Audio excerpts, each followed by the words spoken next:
A Torá informa que quando Moisés morreu, ninguém ficou sabendo onde era o túmulo dele, e que na verdade ninguém sabe até os dias de hoje. Hoje você vai entender por que isso aconteceu. Eu sou Yair Alon e esse é o Zohar Diário.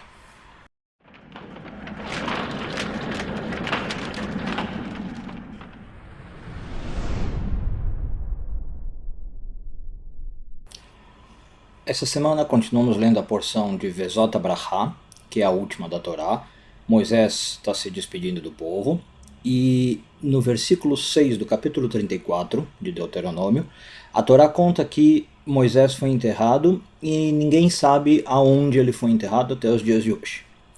Bom, do jeito que o versículo está escrito em hebraico, fica muito claro que também não se sabe quem enterrou Moisés. A frase está feita com um sujeito oculto, né? Moisés foi enterrado e não fala por quem. Então os comentaristas vão pegar esse trecho, vão debater esse trecho e tentar entender o que está acontecendo aqui. Existe um midrash, né, que é mencionado por cabalistas, não está especificamente no Zohar, porque o Zohar não tem porção de Vezot Abrahá, mas existe um midrash bem interessante que fala o seguinte: quando chegou a hora de Moisés morrer, Deus meio que quis fazer um teste com os anjos, né, para ver quem ia fazer aquela função de pegar a alma de Moisés. Então Deus chegou primeiro para o anjo Gabriel e falou assim: Gabriel, vai lá pegar a alma do Moisés. E Gabriel teria falado assim: como é que eu posso pegar a alma de um cara, né, como Moisés, que vale tanto, que tem tanto esplendor? Muito bem. Então Deus ficou satisfeito com a resposta do Gabriel. Aí Deus virou para Michael. Em português o pessoal fala Michel ou Miguel, anjo Miguel. Michael, por favor, vai lá pegar a alma do Moisés, traz a alma do Moisés para mim. E o Michael falou: não posso, não tem como, eu fui mestre dele. Por que ele diz isso? Porque Michael é o anjo da misericórdia. E, né, Moisés, como misericordioso, teria aprendido isso diretamente de Miguel. Bom, aí Deus vira para um anjo que a gente não costuma pronunciar o nome. Eu vou falar com um K no meio, mas o nome dele é sem K. Deus vira para o anjo Samaquel, que é o Satã, e fala: vai lá pegar a alma do Moisés. Aí esse anjo é o único que aceita. Só que quando ele chega lá, ele vê Moisés ocupado escrevendo uma Torá. Ele está escrevendo um rolo da Torá e ele está justamente no nome de Deus, no tetragrama. Então ele está num momento de tal revelação que o Samaquel percebe que ele não vai conseguir levar o Moisés, né? Não vai. O Samaquel fala consigo mesmo: não tem anjo que possa pegar a alma desse cara. E aí ele se vira para ir embora.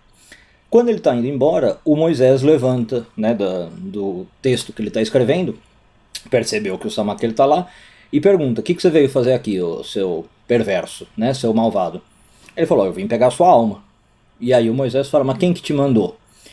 E aí ele responde: o Senhor de todas as coisas, o Criador. Eu estou vindo a mando de Deus, né? Não sou eu que estou querendo. E aí o Moisés fala assim: tá bom, mas isso é o que acontece para as pessoas normais, para as pessoas que estão seguindo a lei da natureza, né? E ele dá lá um monte de provas de por que ele é acima do normal. Porque ele fez um monte de coisas na vida dele que ser humano nenhum faz. Então ele está acima da natureza. Que na Kabbalah a gente fala que ele chegou no nível de Dat, das Sefirot de Dat. E o Samaquel se vê derrotado e fala: bom, realmente, né, você tem razão, eu não posso controlar a sua alma, não posso pegar a sua alma. E aí o Samaquel volta para Deus. Só que Deus quer dar uma lição, né, para Samaquel e fazer, na verdade, o Moisés ter mais trunfo sobre o Satã. Então Deus dá mais força para o Samaquel, né? Diz o Midrash que ele dá uma espada de impureza para tentar matar o Moisés, né, instilar a impureza nele.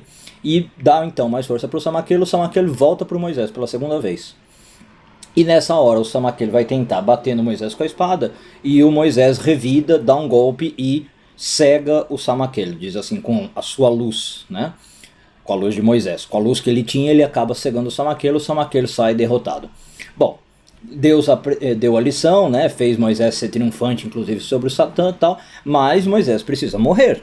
Não é? Chegou a 120 anos, é a idade máxima que Deus coloca desde o dilúvio, chegou a hora de Moisés morrer. Então o que acontece? Diz o Midrash: sai uma voz celestial do próprio Deus e fala: olha, Moisés, sinto muito, chegou a sua hora. E Moisés fala: por favor, mas não me entregue para o anjo da morte. E Deus fala: tudo bem, eu vou cuidar de você, né? Eu mesmo vou cuidar da sua morte, do seu enterro, eu mesmo vou pegar a sua alma.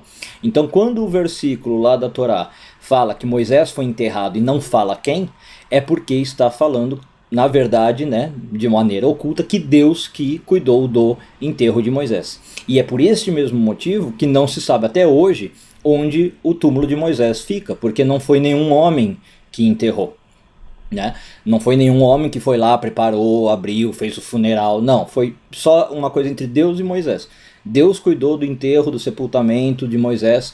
Né? Tem alguns trechos que dizem inclusive que Deus fez o choro, o luto por Moisés como se fosse um parente, né, dele.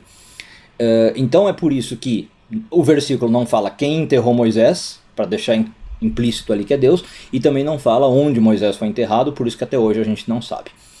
Bom, aproveitando para dizer, o Talmud fala por que a gente não poderia saber o local do enterro de Moisés. Né? Dentro da tradição cabalística, é muito comum você ir ao túmulo de alguém, de grandes cabalistas, para quem já foi para Israel, ou para quem já foi para Tzfat, por exemplo, uma cidade no norte de Israel. É muito comum você ir no túmulo de um cabalista, fazer pedido, fazer orações. E é interessante a resposta do Talmud, porque o Talmud fala o seguinte: a gente não sabe onde é o local do túmulo do Moisés, justamente para não acontecer esse tipo de coisa, para não acontecer idolatria.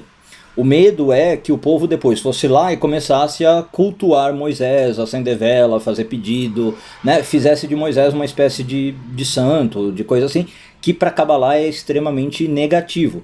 Tá? Inclusive essas visitas que se faz ao túmulo de justos, tem gente que passa do limite, tá? Existem regras do que você pode fazer. Você pode ir lá fazer uma oração, tal, mas você nunca pode orar para a pessoa que está ali. Você não pode cultuar a pessoa que morreu, por mais elevada que ela seja, porque isso é um tipo de idolatria. Né? Mas então é interessante que, segundo o Talmud, Deus enterra Moisés de uma maneira escondida, até para que no futuro não pudesse haver idolatria sobre o corpo dele. E Moisés, claro, então foi o único que, segundo a tradição, teve esse mérito de ser levado por Deus, né? Nenhum anjo ficou encarregado de sua alma, ter sido enterrado, sepultado e pranteado por Deus. Ele foi a única pessoa do mundo cuja morte foi totalmente cuidada por Deus e direcionada por Deus. Um bom dia a todos.